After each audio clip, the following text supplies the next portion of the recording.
अऊज़ु बिल्लाहि मिनश शैतानिर रजीम। बिस्मिल्लाहिर रहमानिर रहीम।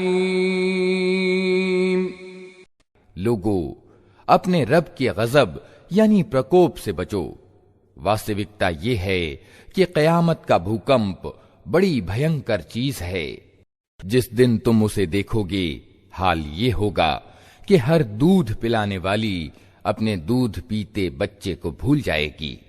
हर गर्भवती का गर्भ गिर जाएगा और लोग तुम्हें मदहोश दिखेंगे, हालांकि वे नशे में न होंगे, बल्कि अल्लाह का अजाब ही कुछ ऐसा कठोर होगा। कुछ लोग ऐसे हैं जो ज्ञान के बिना अल्लाह के बारे में विवाद करते हैं और हर सरकश शैतान का अनुसरण करने लगते हैं।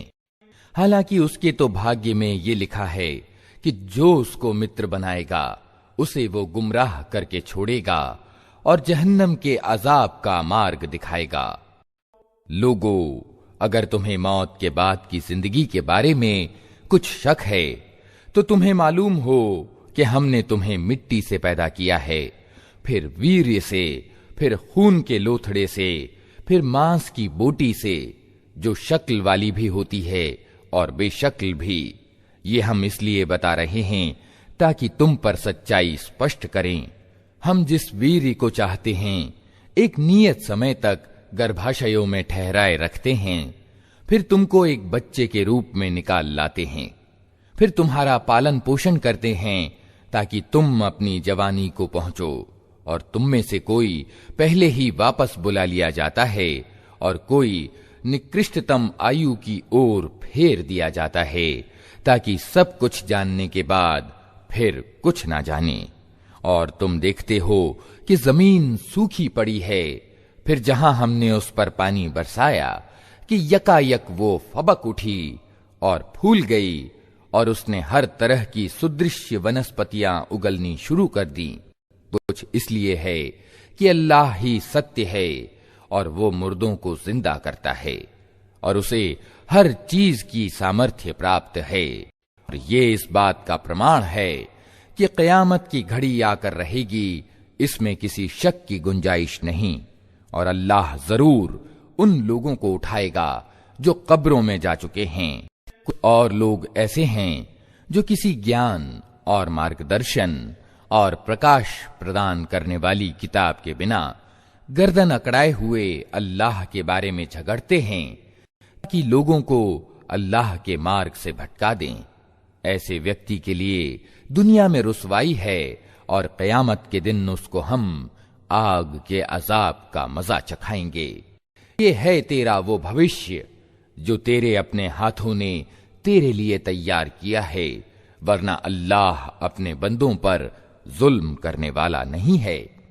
लोगों में कोई ऐसा है जो किनारे पर रहकर अल्लाह की बंदगी करता है, अगर फायदा हुआ तो संतुष्ट हो गया, और जो कोई मुसीबत आ गई तो उल्टा फिर गया।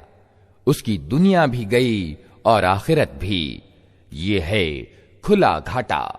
फिर वो अल्लाह को छोड़कर उनको पुकारता है जो ना उसको नुकसान पहुंचा सकते हैं ना फायदा। ये है पथभ्रष्टता की चरम सीमा। वो उनको पुकारता है जिनका नुकसान उनके फायदे से ज्यादा करीब है। अत्यंत बुरा है उसका संरक्षक और अत्यंत बुरा है उसका साथी। इसके विपरीत अल्लाह उन लोगों को जो ईमान लाए और जिन्होंने अच्छे कर्म किए यकीनन ऐसे बागों में दाखिल करेगा जिनके नीचे नहरें बह रही होंगी। अल्लाह करता है जो कुछ चाहता है। जो व्यक्ति ये गुमान रखता हो कि अल्लाह दुनिया और आखिरत में उसकी कोई मदद ना करेगा, उसे चाहिए कि एक रस्सी के द्वारा आसमान तक पहुंचकर छेद करे, फिर देख ले कि क्या उसका उपाय किसी ऐसी चीज को रद्द कर सकता है जो उसको अप्रिय है। ऐसी ही खुली खुली बातों के साथ हमने इस कुरान को उतारा है और मार्ग अल्लाह जिसे चाहता है दिखाता है। जो लोग ईमान लाए और जो यहूदी हुए और साबी और ईसाई और मजूस और जिन लोगों ने अल्लाह का साझी ठहराया, इन सब के बीच अल्लाह क़यामत के दिन फैसला कर देगा। हर चीज अल्लाह की नजर में है। क्या तुम देखते नहीं हो कि अल्लाह के आगे सजदे में हैं वे सब जो आसमानों में हैं और जो धरती में हैं, सूरज और चांद और तारे और पहाड़ और पेड़ और जानवर और बहुत से इंसान और बहुत से वे लोग भी जो अजाब के अधिकारी हो चुके हैं। और जिसे अल्लाह तुच्छ और रुस्वा कर दे उसे फिर कोई इज्जत देने वाला नहीं है। अल्लाह करता है जो कुछ चाहता है। ये दो फरीक यानी विवादी हैं जिनके बीच अपने रब के विषय में झगड़ा है। इनमें से वे लोग जिन्होंने कुफ्र यानी इनकार किया, उनके लिए आग के वस्त्र काटे जा चुके हैं।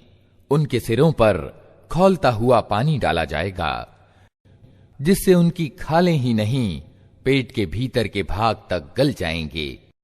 और उनकी खबर लेने के लिए लोहे के गुर्ज यानी गदाएं होंगे। जब कभी वे घबराकर जहन्नम से निकलने की कोशिश करेंगे, फिर उसी में ढकेल दिए जाएंगे कि चखो अब जलने की सजा का मजा।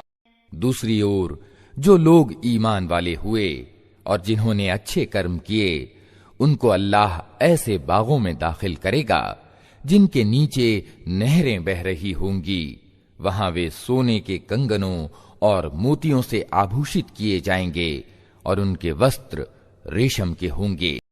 उनको निर्मल यानी पाक बात स्वीकार करने का निर्देश प्रदान किया गया और उन्हें प्रशंसनीय गुणों से विभूषित अल्लाह का मार्ग दिखाया गया।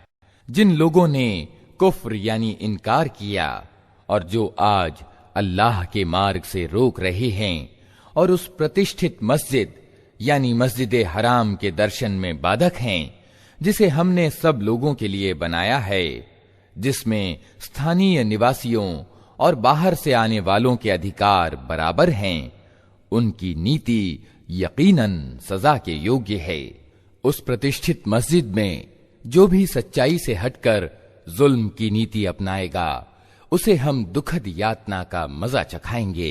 याद करो वो समय जबकि हमने इब्राहीम के लिए इस घर यानी काबा की जगह मुकर्रर की थी, इस आदेश के साथ कि मेरे साथ किसी चीज को साझी ना ठहराओ और मेरे घर को परिक्रमा यानी तवाफ करने वालों और खड़े होने यानी कयाम और झुकने यानी रुकू और सजदा करने वालों के लिए पाक रखो।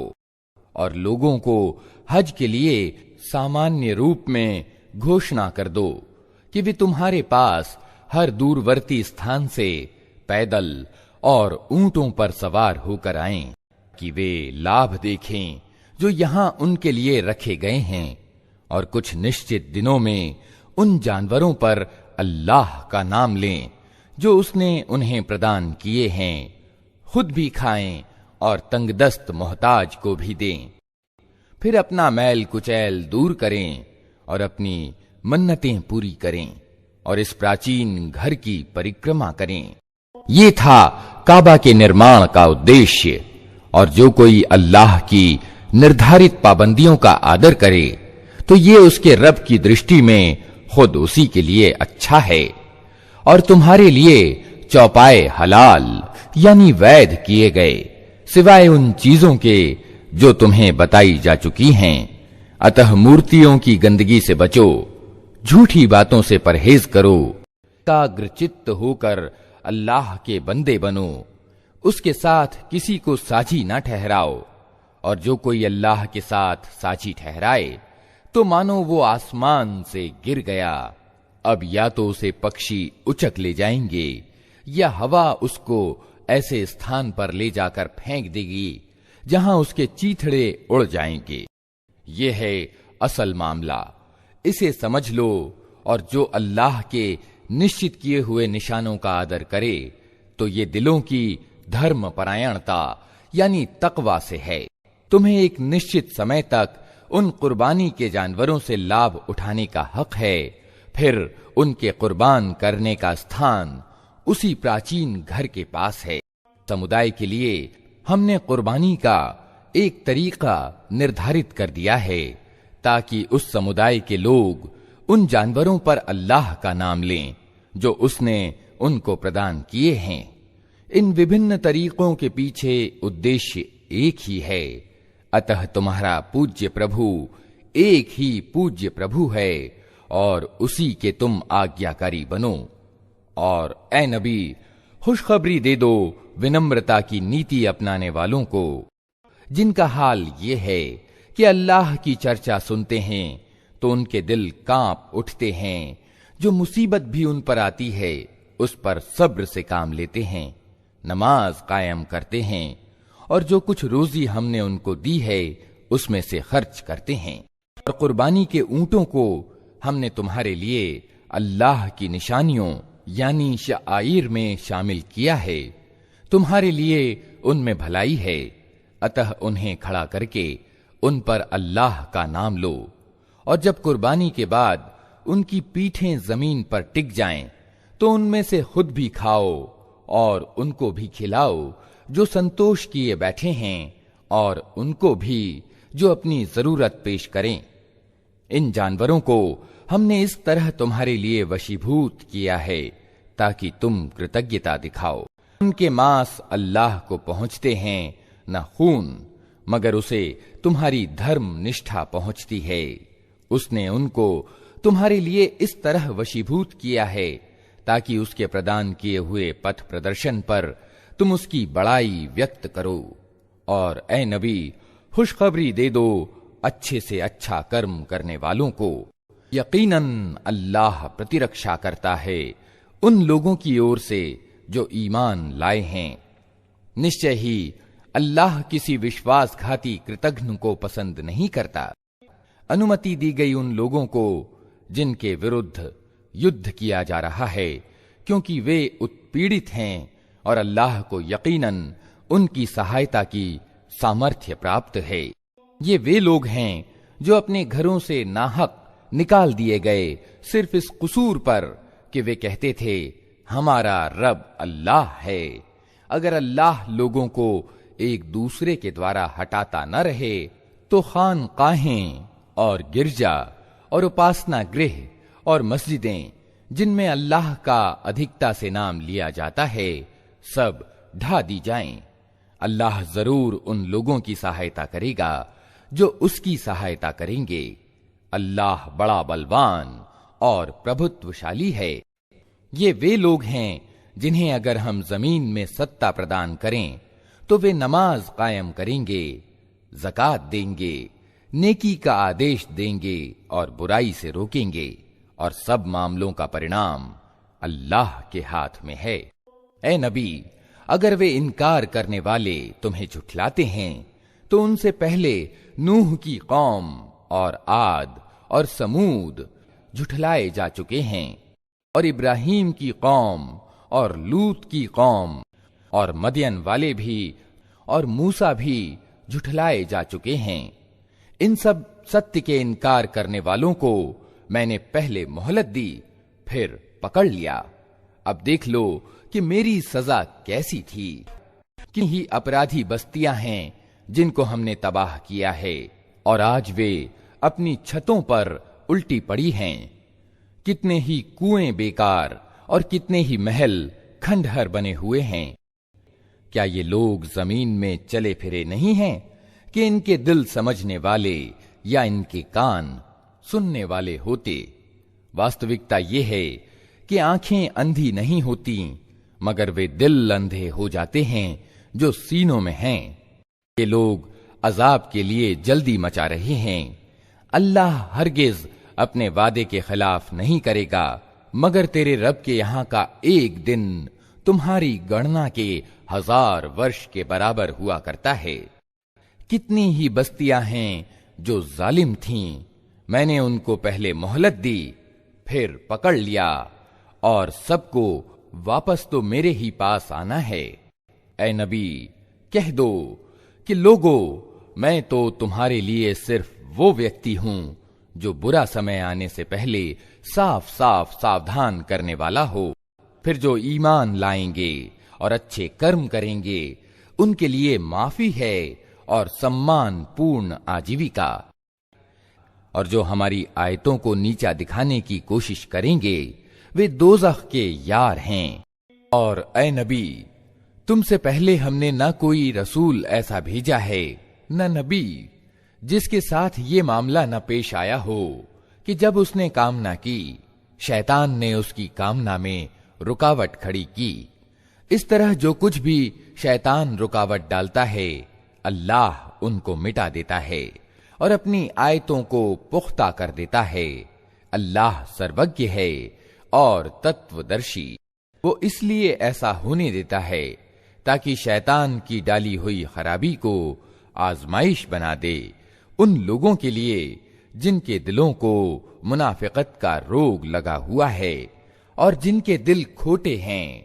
वास्तविकता ये है कि ये जालिम लोग दुश्मनी में बहुत दूर निकल गए हैं और ज्ञान जिन्हें मिला है वे लोग जान लें कि ये सत्य है तेरे रब की ओर से और वे इस पर ईमान ले आएं और उनके दिल इसके आगे झुक जाएं। यकीनन अल्लाह ईमान लाने वालों को हमेशा सीधा मार्ग दिखा देता है। इनकार करने वाले तो इसकी ओर से शक ही में पड़े रहेंगे यहां तक कि या तो उन पर क़यामत की घड़ी अचानक आ जाए या एक अशुभ दिन का अजाब अवतरित हो जाए। उस दिन बादशाही अल्लाह की होगी और वो उनके बीच निर्णय कर देगा। जो ईमान रखने वाले और अच्छे कर्म करने वाले होंगे वे नेमत भरी जन्नतों में जाएंगे और जिन्होंने इनकार किया होगा और हमारी आयतों को झुठलाया होगा उनके लिए अपमानजनक अजाब होगा। और जिन लोगों ने अल्लाह के मार्ग में घर बार छोड़ा फिर मारे गए या मर गए अल्लाह उन्हें अच्छी रोजी देगा और यकीनन अल्लाह ही उत्तम दाता है। वो उन्हें ऐसी जगह पहुंचाएगा जिससे वे खुश हो जाएंगे। बेशक अल्लाह सर्वज्ञ और सहनशील है। नेमत भरी जन्नतों में जाएंगे और जिन्होंने इनकार किया होगा और हमारी आयतों को झुठलाया होगा उनके लिए अपमानजनक अजाब होगा। ये तो है उनका परिणाम। और जो कोई बदला ले वैसा ही जैसा उसके साथ किया गया और फिर उस पर ज्यादती भी की गई हो तो अल्लाह उसकी मदद जरूर करेगा। अल्लाह माफ करने वाला और दरगुजर करने वाला यानी छोड़ देने वाला है। ये इसलिए कि रात से दिन और दिन से रात निकालने वाला अल्लाह ही है और वो सुनता और देखता है। ये इसलिए कि अल्लाह ही सत्य है और वे सब असत्य हैं जिन्हें अल्लाह को छोड़कर ये लोग पुकारते हैं और अल्लाह ही उच्च और महान है। क्या तुम देखते नहीं हो कि अल्लाह आसमान से पानी बरसाता है और उसके द्वारा जमीन में हरियाली हो जाती है। वास्तविकता ये है कि वो सूक्ष्मदर्शी और खबर रखने वाला है। उसी का है जो कुछ आसमानों में है और जो कुछ जमीन में है। बेशक वही निरपेक्ष और प्रशंसा के योग्य है। क्या तुम देखते नहीं हो कि उसने वो सब कुछ तुम्हारे लिए वशीभूत कर रखा है जो जमीन में है और उसी ने नौका को नियम का पाबंद बनाया है कि वो उसके आदेश से समुद्र में चलती है और वही आसमान को इस तरह थामे हुए है कि उसकी अनुमति के बिना वो जमीन पर नहीं गिर सकता। वस्तु स्थिति ये है कि अल्लाह लोगों के हक में बड़ा करुणामय और दयावान है। वही है जिसने तुम्हें जिंदगी प्रदान की है, वही तुमको मौत देता है और वही फिर तुमको जिंदा करेगा। सच ये है कि इंसान बड़ा ही सत्य से मुंह फेरने वाला है। हर उम्मत के लिए हमने बंदगी की एक रीति निर्धारित की है जिसका वो पालन करती है।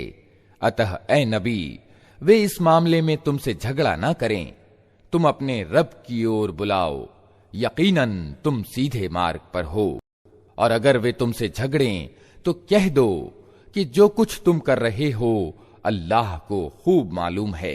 अल्लाह क़यामत के दिन तुम्हारे बीच उन सब बातों का फैसला कर देगा जिनमें तुम विभेद करते रहे हो। क्या तुम जानते नहीं कि आसमान और जमीन की हर चीज अल्लाह के ज्ञान में है? सब कुछ एक किताब में अंकित है। अल्लाह के लिए ये कुछ भी कठिन नहीं है।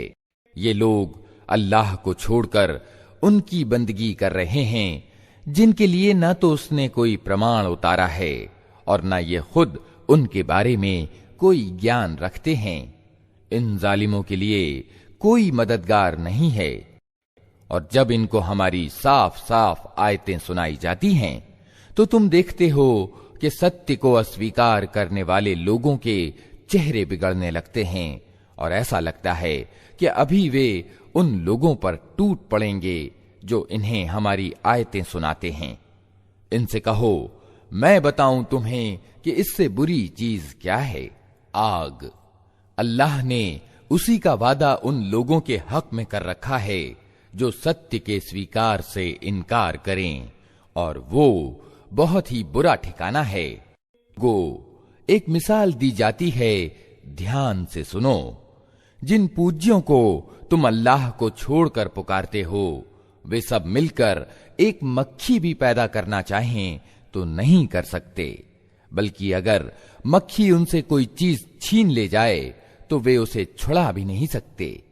मदद चाहने वाले भी कमजोर और जिनसे मदद चाही जाती है वे भी कमजोर। इन लोगों ने अल्लाह की कद्र ही नहीं पहचानी जैसा कि उसके पहचानने का हक है। वस्तु स्थिति ये है कि बलवान और इज्जत वाला तो अल्लाह ही है। वास्तविकता ये है कि अल्लाह अपने आदेशों को भेजने के लिए फरिश्तों में से भी संदेशवाहक चुनता है और इंसानों में से भी। वो सुनता और देखता है। जो कुछ लोगों के सामने है उसे भी वो जानता है, और जो कुछ उनसे ओझल है उससे भी वो परिचित है, और सभी मामले उसी की तरफ रुजू होते हैं। ऐ लोगों जो ईमान लाए हो, अल्लाह के आगे झुको और सजदा करो और अपने रब की बंदगी करो और अच्छा कर्म करो। इसी से उम्मीद की जा सकती है कि तुमको सफलता प्राप्त हो। अल्लाह के मार्ग में जान तोड़ कोशिश करो, जैसा कि कोशिश करने का हक है। उसने तुम्हें अपने काम के लिए चुन लिया है और धर्म में तुम पर कोई तंगी नहीं रखी। कायम हो जाओ अपने बाप इब्राहिम के पंथ पर। अल्लाह ने पहले भी तुम्हारा नाम मुस्लिम रखा था और इसी कुरान में भी तुम्हारा यही नाम है, ताकि रसूल तुम पर गवाह हो और तुम लोगों पर गवाह। अतः नमाज कायम करो, ज़कात दो और अल्लाह से जुड़ जाओ। वो है तुम्हारा संरक्षक, बहुत ही अच्छा है वो संरक्षक और बहुत ही अच्छा है वो सहायक।